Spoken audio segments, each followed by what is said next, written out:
The 10th round of talks between the government and the farmers, earlier scheduled for today, will now take place tomorrow. Supreme Court appointed panel on the farm laws to hold its first meeting at Pusa campus in New Delhi.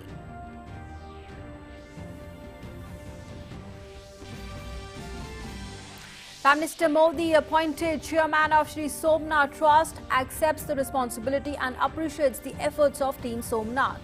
Union Home Minister Amit Shah congratulates Prime Minister Modi for becoming the chairman of the trust. Over 3,81,000 healthcare and frontline workers vaccinated during the 3-day COVID-19 vaccination drive in the country. Around 1,50,000 vaccinated yesterday. The Health Ministry says Moradabad health workers' death not related to vaccination. Petroleum Minister Dharmendra says the reason for the rise in the petrol prices is a sharp drop in the production of oil-producing countries during the COVID-19 pandemic, leading to severe imbalance between demand and supply.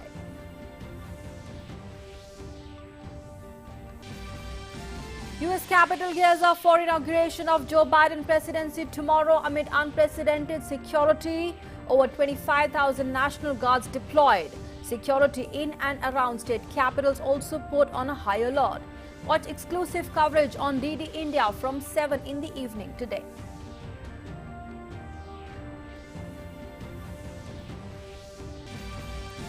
In sports news, engrossing final day of the series in store for fourth and the final test match between India and Australia at Brisbane. India lose early wicket chasing 328-run target.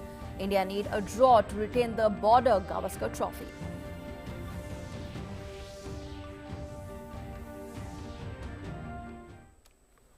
Hello and good morning. You're watching DD India with me, Nancy Kohli. Our top story: the Supreme Court has asked the Delhi police to decide for itself the course of action on the proposed tractor rally on 26th of January for the hearing in the case on Wednesday. Meanwhile, proposed talks with the farmers have now been postponed till tomorrow. They were earlier scheduled for today. Here's a report. The Supreme Court, while adjourning the plea on stopping the proposed tractor rally by farmers on the 26th of January in Delhi, told the Delhi police that it is well within its rights to take action according to law, but the court will not intervene in this matter. The Delhi police wanted that the Supreme Court should issue a formal order to this effect to stop farmers from any sort of activity which creates any hindrance in Republic Day parade or any situation leading to worsening of law and order in the National Capital Region. Republic Day parade is an occasion of pride for everyone.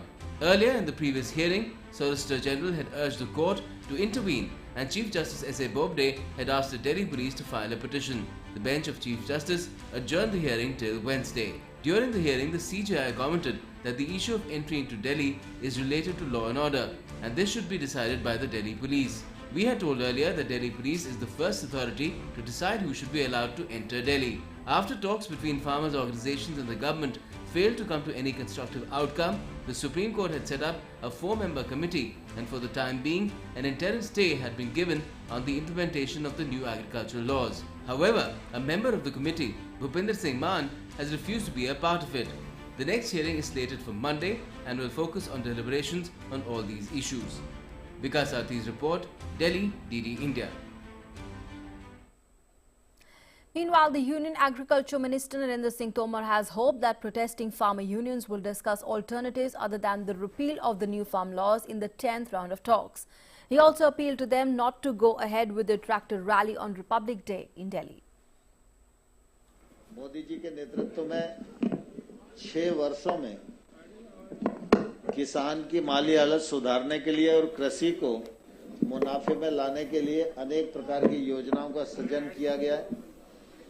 हम लोगों ने MSP को भी 1.5 गुना किया और PM किसान सम्मान निधि के माध्यम से 75,000 करोड़ रुपया प्रतिवर्ष किसानों को देने का प्रावधान किया गया है, जिसका लाभ किसानों को मिल रहा है। जो किसान आंदोलन पर है उनसे 9 चरण हम लोगों ने चर्चा की है।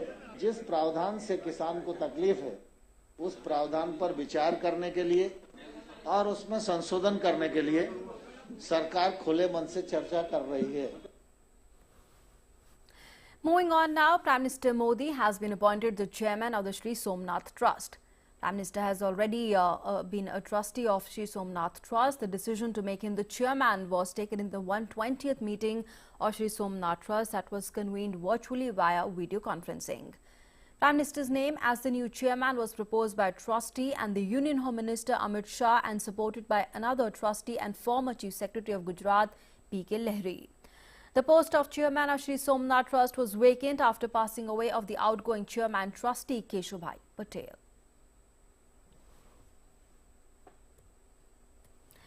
Now moving on, the COVID-19 vaccination drive has gained further momentum. Around 1,50,000 vaccinated throughout the country on Monday, and the total vaccination tally has now crossed 3,80,000. Here's more. The third day of the massive countrywide COVID-19 vaccination program was conducted successfully on Monday. These are the visuals from different parts of the country where the largest vaccination drive in history is going on smoothly. The whole country stands united in its fight against coronavirus. The largest vaccination campaign ever, which started on January 16th, is fast gaining pace and is going on smoothly across the country.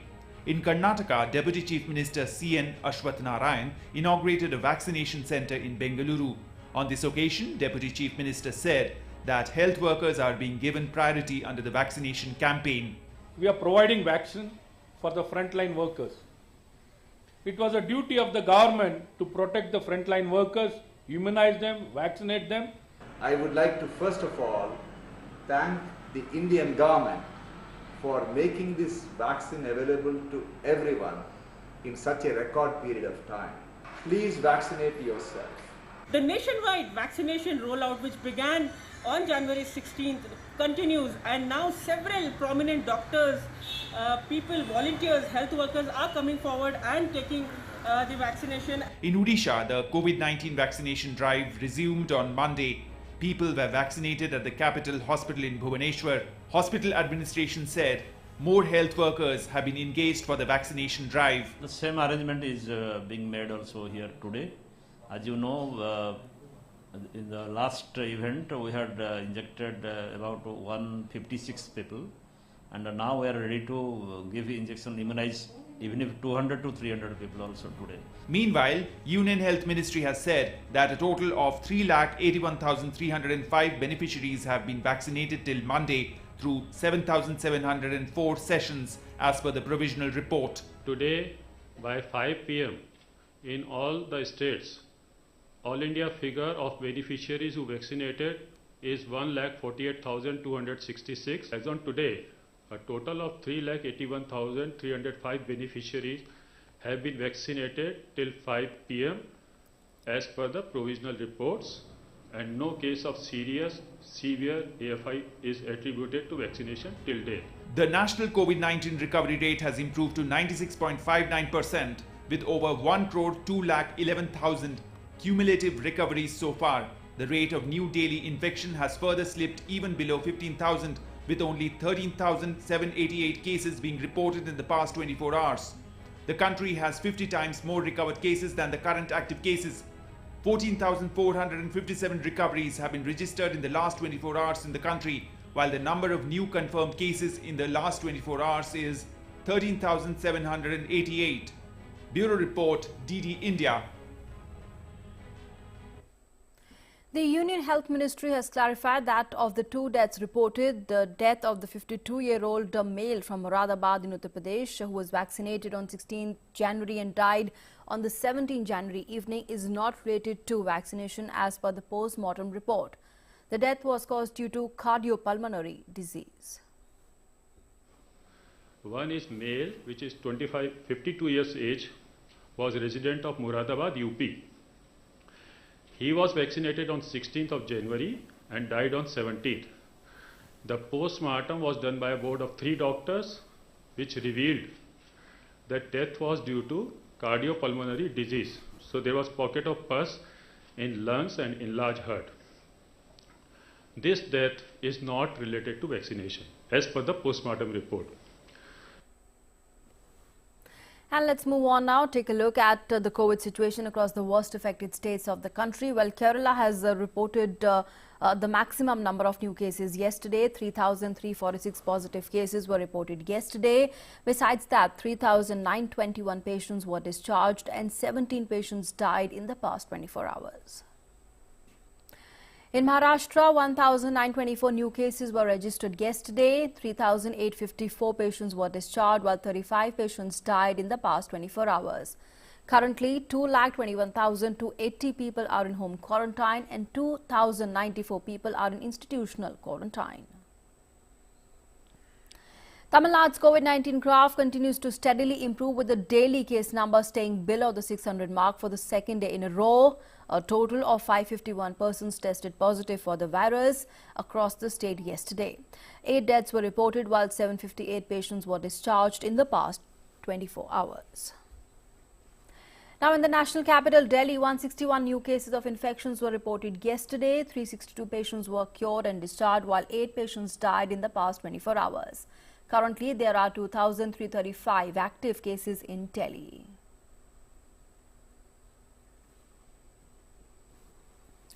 Now, moving on, the Union Petroleum Minister Dharmendra Pradhan has said that fuel prices had gone up because of lower production in the oil-producing nations due to COVID-19 pandemic. The minister added that this lower production had caused an imbalance in demand and supply. He also said the focus of the government was on electric vehicles, solar energy, the production of ethanol to become self-reliant in the energy sector. The minister was speaking with the media in Bhopal yesterday. Corona के कारण कई सारे तेल उत्पादनकारी देशों ने उत्पादन नहीं किया था, उत्पादन की कटौती हुई, डिमांड सप्लाई की इम्बैलेंस है। जितना विश्व की आवश्यकता है उतना डिमांड इन दिनों में बढ़ी है। उत्पादन से डिमांड ज्यादा बढ़ने के कारण प्राइस में भी उसकी प्रेशर आई है। हम एक इंपोर्ट सेंट्रिक देश होने के कारण हमको जब अंतर्राष्ट्रीय बाजार में चंद महीना पहले वो मूल्य 35-38 डॉलर था, अभी ये बढ़ के 54-55 तक पहुंच गया। यही प्रमुख कारण है अंतर्राष्ट्रीय बाजार में कच्चे तेल की दाम की उछाल के कारण यहाँ रिटेल मार्केट में भी प्राइस बढ़ी है। Union Finance Minister Nirmala Sitharaman held the pre-budget consultations with the finance ministers of the states and the union territories yesterday. The meeting was held through video conference and was attended by the chief ministers, the deputy chief ministers, finance ministers, ministers and senior officers from the states or the union territories and the union government. The Union Finance Minister highlighted the importance of this meeting as a sign of cooperative federalism and indicated the manner in which the Union government was strongly supportive of the states or the Union territories' fight against the pandemic. Now, most participants thanked the Minister for financially supporting their states during the worst months of pandemic by enhancing borrowing limits and providing back-to-back loans to the states. The participants also gave numerous suggestions to the Union Finance Minister for inclusion in the budget speech. Now, Jammu and Kashmir Director General of Police Dilbag Singh has said there are inputs that the terrorists are keen to carry out some mischief ahead of the Republic Day as they are desperate to disturb the communal harmony, peace, law and order in the Union Territory of J&K. He was chairing a high-level security meeting of the senior officers of the police, army, the BSF, CRPF and intelligence agencies at the police headquarters in Jammu yesterday to review the security scenario of the Jammu zone and the arrangements for the forthcoming Republic Day. The DGP said that the year 2021 will have its own challenges as new strategies have been adopted by Pakistan, with the new terror operatives emerging on the ground which need to be countered. He directed the officers to take care of the vulnerable persons and places to thwart the nefarious designs from across the border. The DGP hailed the proactive approach and preventive measures of the Jammu and Kashmir police and the security forces which led to the recovery of huge arms and ammunition in 2020 besides eliminating 225 terrorists. Now, meanwhile, in Jammu and Kashmir, the police yesterday busted a terror module by arresting 2 operatives of banned Jaish-e-Mohammed outfit with cache of arms and ammunition in the Ramban district. The Inspector General of Police, Jammu Zone, Mukesh Singh, said that initial investigation revealed that 2 terror operatives, namely Umar Ahmed Malik and Sohail Ahmed Malik, both the residents of Same Than, in Anantnag, were working under a terror plot hatched by Kashmir-based terrorists and their Pakistan-based Jaish-e-Mohammed handler Aqib alias Alpha from Budgam. He added the duo clandestinely travelled from Kashmir to the international border at Vijaypur in Samba district and received the arms and ammunition dropped with the help of drones. The recoveries included 2 AK-47, 1 pistol, 16 grenades, 9 AK magazines, 269 live bullets and 2 magazines.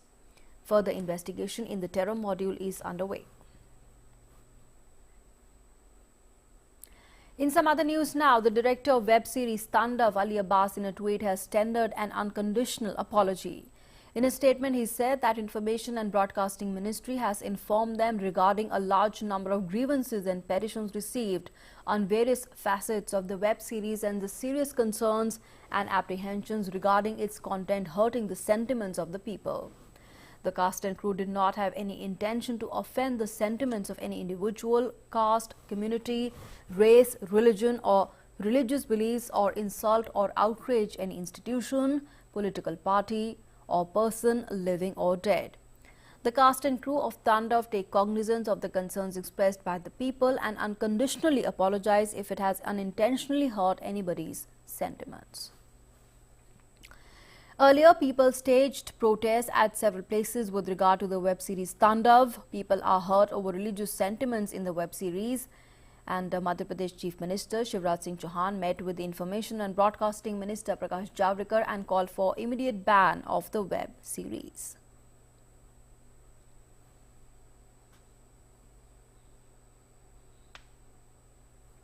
हमारी आस्था पर चोट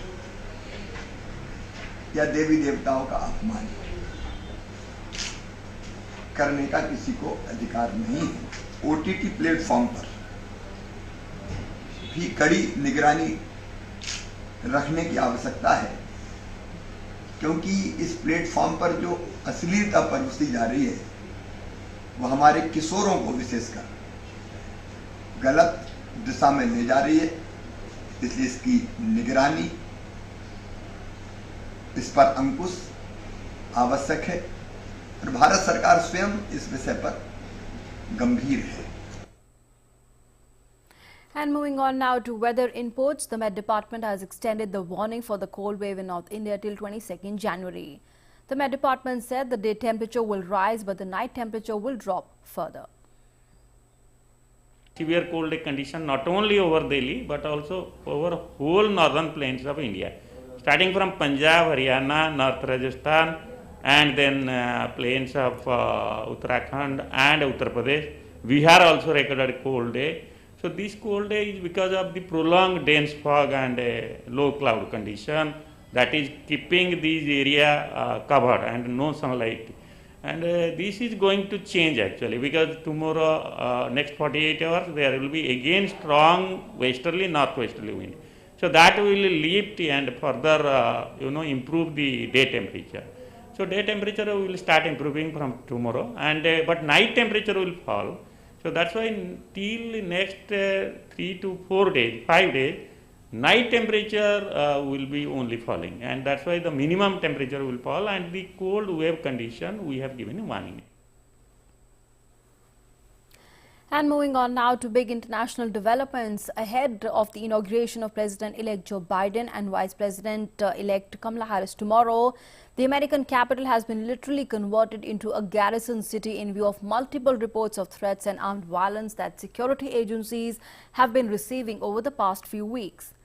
Over 25,000 National Guards have been deployed along with thousands of local police personnel and those from other security agencies in Washington city. The U.S. Marshals are also deploying 4,000 officers to Washington, D.C. Besides, fences and barricades have been erected all around the Capitol building where the inauguration ceremony will take place. The security in and around the state capitals has also been put on high alert as security officials are gearing up to prevent a 6th January-like event and a peaceful transition of power. Meanwhile, Facebook has said that it will block users from creating events on the social network hosted in areas that are close to the US Capitol, the White House or other state capitals until at least inauguration date tomorrow. Facebook says it will also review the existing events on the social network to weed out any that might violate its policies. Now, US President Donald Trump has opted not to issue a pardon for himself as he prepares an expansive list of more than 100 pardons and commutations for release today. Trump, who's already issued 2 waves of pardons in the past month, met the advisors on Sunday to finalize the list of pardons and commutations. Trump was impeached by the Democratic-led House of Representatives last week on the charges of inciting the storming of the US Capitol on 6th of January by pro-Trump supporters. Now, Trump's case is to face a Senate trial, and if convicted, he could be disqualified from seeking another run for the presidency in 2024. And let's now move on, take a look at all the updates on COVID-19 from across the world. Well, as of now, more than 9.59 lakh COVID-19 cases have been reported worldwide. The global death toll due to COVID-19 has crossed 20 lakh and stands at over 20 lakh 48,000. Over 6.85 lakh people have also recovered from the virus. The US continues to remain the worst hit country by the pandemic so far and has reported over 2.46 lakh cases of the virus, with the death toll surging past 4 lakh 8,000. Brazil follows the US in terms of death toll with 2 lakh 10,000 deaths. The Director General of WHO has warned that the world faces a catastrophic moral failure because of unequal COVID vaccine policies. Tedros said it was not fair for younger, healthy people in richer nations to get injections before the vulnerable people in the poorer states. Dr. Tedros said a me-first approach would be self-defeating because it would push up the prices and encourage hoarding. So far, China, India, Russia, the UK and the US have all developed COVID vaccines, with others being made by multinational teams like the American-German Pfizer vaccine. And an independent panel has criticized China and the WHO for not declaring an international emergency until 30th January this year. The panel said that the Chinese officials could have applied public health measures more forcefully in January to curb the initial COVID-19 outbreak. The panel has also called for a global reset and said it would make recommendations in a final report to the health ministers from the WHO's 194 member states in May earlier. The US President Donald Trump has also accused of WHO of being China-centric, which the agency has since been denying. Now, China has further tightened the epidemic prevention measures and building a new isolation center in the hardest hit city to cope with the swollen cases of COVID-19. Beijing designated one community in southern Dajing district as medium risk for COVID-19 after 2 new locally transmitted cases were reported in the area. Now, as per local health authorities, the northeast China's Heilongjiang province reported 7 new confirmed COVID-19 cases and 81 asymptomatic infections on Sunday. While China has more than 88,000 cases of COVID-19 and over 4,600 fatalities. The US President Donald Trump has revoked the entry bans imposed due to COVID-19 for people arriving from Brazil and much of Europe from 26th of January. The restrictions end the same day that new COVID-19 test requirements take effect for nearly all the international air passengers arriving in the US. Last week, the head of the Centers for Disease Control and Prevention signed an order requiring nearly all the air travelers to present a negative COVID-19 test or proof of recovery from COVID-19 to enter the US starting 26th of January. The US restrictions barring most visitors from Europe have been in place since mid-March when Trump signed the proclamations.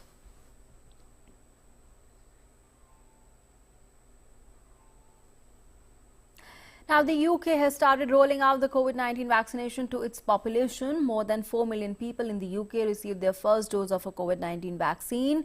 People in their 70s and the clinically extremely vulnerable are being offered the vaccine first in England. However, the Health Secretary, Matt Hancock, has said that more hospitalizations have been registered than ever. He also urged people to follow the lockdown rules. The country presently has over 34,33,000 cases of the virus, while its death tally stands above 89,860.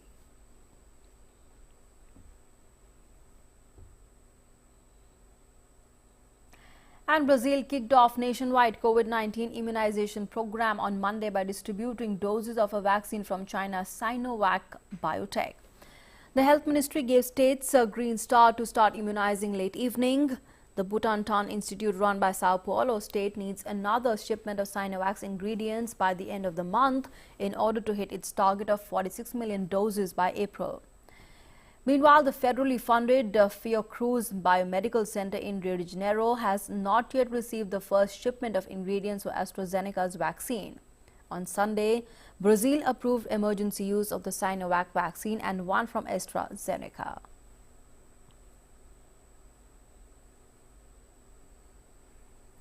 Now, faced with new record infection rates, Spain has begun giving second shots of COVID-19 vaccines to the elderly nursing home residents.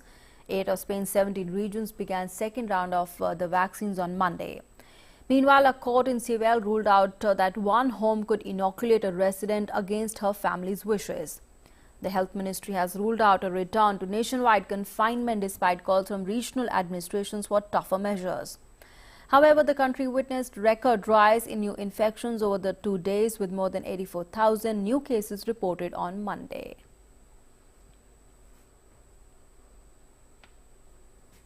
And moving on now to sports news. Well, on day 5 of the 4th test between India and Australia, the visitors managed to steady the ship after a shaky start. When reports last came in, India chasing 328 for a series win was 76 for the loss of 1 wicket. India need another 252 runs to win the test. Shubman Gill and Cheteshwar Pujara are in the middle. Earlier beginning the day at 4 without loss, India lost Rohit Sharma cheaply to Pat Cummins. Shubman scored a fluent 50 as Cheteshwar Pujara frustrated the Aussie bowlers. Shubman Gill at 21 and 133 is the youngest Indian opening batsman to score 50 plus in the 4th innings. Now, previous youngest being Sunil Gavaskar when he hit 67 not out against West Indies at the Port of Spain in 1970-71 on his debut. With that, it's a wrap on this edition of the news. Thanks for being with us.